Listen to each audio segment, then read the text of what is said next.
Hello everybody, welcome to the first ever miniature of the month. This month it is Uruk Warriors.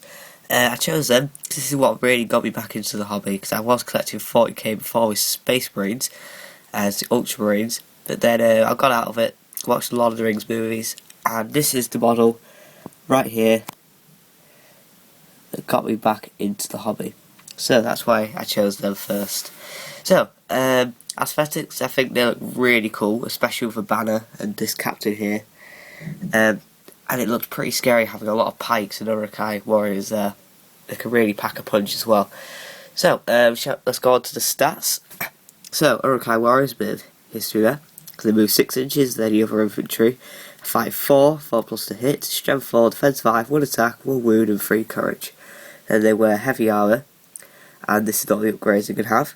I usually do 5 with shield and 5 with pike, and they cost 9 points, so they're pretty cheap. And then there's a picture of them with a crossbow. So, if you really want to make this squad complete, then I suggest you get one of these. An isengard troll. Doesn't that look a lot better? Looks really scary now. Not many people are going to face you with this on the field. So, let's go on to a little bit of Tactica. So, in this little scenario, we have some Rohirrim, led by Éomer, Knight of Pelennor, and the squad of Uruk warriors that you've seen before. So, what you want these guys to do is, if, say, in this scenario, the Rohirrim have got the priority, then what you want them to do is to get with these pikes, so they have equal attacks, unless it's Éomer, because he's a beast. So, let's move them in.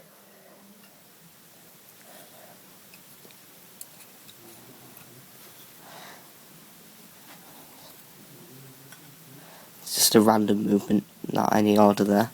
So the Rohirrim have moved in, and then they've attacked. Let's say they've thrown the throwing spears, have all missed.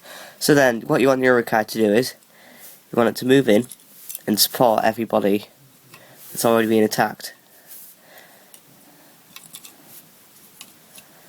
So make sure you always have the pikes there. Then move this man around, get him into there. Then this man here, well, he can just stay there and dribble. So, when you're into there, so we go into the fight phase. So, Rohirrim have 2 dice, and they got 5. The Uruk got a double 1. But they have a banner there, so they can re-roll. And they pass because they have a higher fight value. So that pushes the Rohirrim back. And then, it's time to kill him. So, 6s. And it's killed him twice. That's 1 Rohirrim down. Dead. So then let's move on to the next fight with the Uruk captain and Éomer. So Éomer has 4 dice. And he got 5s as his highest. Then Uruk captain re-roll because of the banner. And he fails anyway. So he's probably going to die now. Okay, we won't do the banner fight. Then we'll just do this one over here to demonstrate pikes again. So, Rohirrim got a 4 and a 2, and then the Uruk, and then banner, and he still loses the fight. So it's not always going to go to plan, but most of the time you will probably win. Okay, so let's move on to Uruk with crossbows. So in this little scenario we have the Rohirrim again, and then we have 4 Uruk with crossbows and the rest with shields and pikes, and then the captain there. So what you want to do with your crossbows is, you want to hide them behind all these warriors here. This is what I do anyway.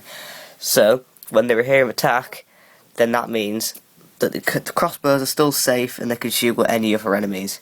So let's just put that into practice. So Éomer is going to charge. This is not in range at all, but for the purpose of the video we can say it is.